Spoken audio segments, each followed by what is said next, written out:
Assalamu alaikum students. I hope everyone is doing good. Today we are going to start the theory of supply.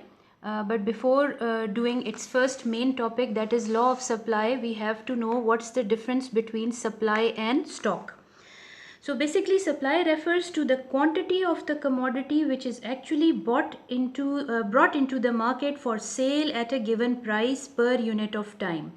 यानी कि जितनी quantity market में बेचने के लिए लाई जाती है at a certain level of price, उसको हम सप्लाई कहते हैं.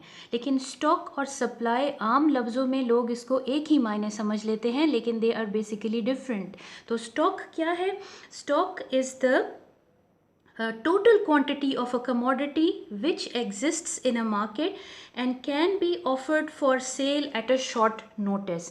देखो, अगर शॉप्स हैं या आपके रिटेलर्स हैं तो जितनी भी क्वांटिटी उनके पास किसी कमोडिटी की मौजूद होती है वो उन्होंने प्राइस टैग लगाकर सामने नहीं रखी होती. बहुत सारी क्वांटिटी उनके पास इन्वेंट्रीज़ में, उनके स्टोर्स में, गोडाउन्स में भी पड़ी होती है. तो स्टॉक में वो तमाम शामिल हैं जो आपके गोडाउन्स में, स्टोर रूम्स में पड़ी हुई हैं और वो किसी भी शॉर्ट नोटिस पर सामने लाई जा सकती हैं फॉर सेल प्राइस लगाकर. Okay, so this is the basic difference between supply and stock. Now moving on to our basic concept of law of supply. Now supply of a commodity, it depends on many factors. So let's represent supply by QS. Okay, so what are the factors that can affect supply of anything? Now remember, when you were doing law of demand or theory of demand, you were behaving like a consumer. But when you are studying these concepts, you have to think like a producer, okay, or the seller of something. So what are the things that can affect supply of a commodity? It can be, of course, price of that commodity itself. Then it can be the level of technology. It can be supply of inputs, so we can represent it by SI, representing supply of inputs. It can be features of nature, because as far as agricultural goods are concerned, natural circumstances determine their supply. There can be, you can write X to show taxes and subsidies, and there can be many other factors can be involved as far as supply of a commodity is concerned. So we can write this information in a form of a functional notation, saying like writing it like this. And how do we read it? That quantity supplied is a function of price of that commodity, the technology used to produce that commodity, supply of inputs. Inputs can be land, labor, capital, and other things, other factors, features of nature, and X over here I have used to denote taxes, or it can be subsidies. So all these factors affect supply. But we need to isolate the relation between quantity supplied and price. So we keep all these factors constant. So our relationship is left to this. Quantity supplied is a function of price of that commodity, and for these constant factors we can write ceteris paribus. I told in one of my earlier videos that ceteris paribus is a Latin word which means other things remaining constant. We keep all these factors constant, only then we can understand the relationship between price and supply of a commodity. Now, what happens if a commodity is losing its price in the market? Its price is falling. You, being the seller or producer of that commodity, what will you do? If prices are falling, what is going to be your behavior? Either you are going to bring forth more quantity for supply or less. Of course, you are going to bring less supply. And if you see that your product or your commodity is getting a good price level, and the price, there is a potential that its price is going to rise in the market, you are going to bring forth a greater quantity for supply. This means that relation between price and quantity supplied, price of commodity X, is directly proportional to its supply. Higher the price, higher will be the supply, lower the price, lower will be the supply. And this is exactly what law of supply states. Okay, law of supply states, keeping other factors constant, supply of a commodity rises when its price rises, and vice versa. Okay, so this is our law of supply. Now we can show this law of supply with the help of a diagram.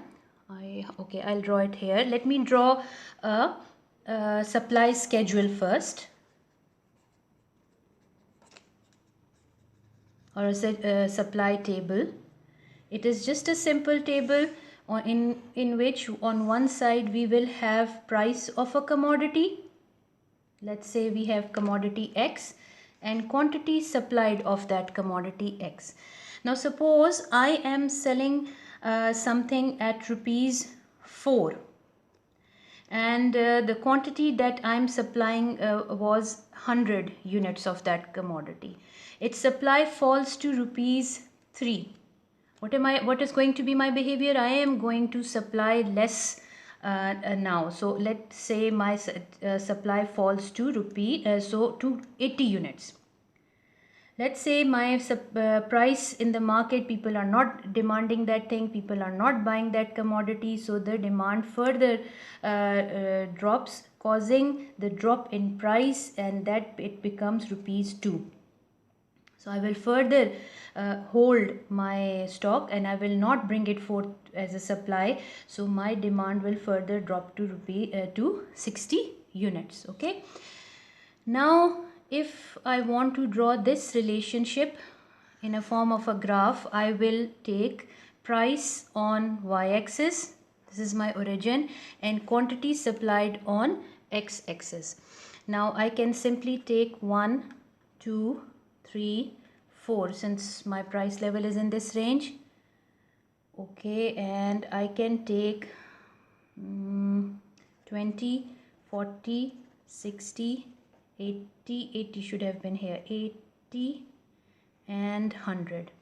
Now I have to plot these combinations. My first combination was 4 price, 100 supply. So this is 4 and this was my 100 supply. So I get this point. Second is at price 3, supply was 80. I get this point. And next is at price 2, supply is 60. So I get this point. When you can also label them as combinations A, combination B, combination C, and you can write it over here as well. So when you point these combinations all together, you get a line which has a positive slope, which has a direction in upward direction, and we can call it S dash, showing that it's a supply curve. Now even if you don't even know what QS and P means, if any graph which has a positive slope means that whatever these two variables are being measured on the axis, they have a positive or direct relation. By a positive or direct relation, so this is what law of demand says, that price of a commodity and its quantity supplied have a positive and direct relation, which means they can both rise simultaneously and they both fall simultaneously. So this is what law of supply looks like in a form of a table and in a form of a graph. Now another thing that you should cover when you are dealing with law of supply is the assumptions. Okay, assumptions you need to mention, and basically all the things that we are kept constant, they are going to we can combine them together in the assumption. So our first assumption can be that state of technology is considered constant. Supply of all the other input factors is considered constant. features of nature are not changing rapidly or drastically. They are considered constant for the time being, and the effect of taxes and subsidies is also held constant. So what are assumptions? Assumptions are basically all the things that we keep constant in order to isolate the relation of one variable with other.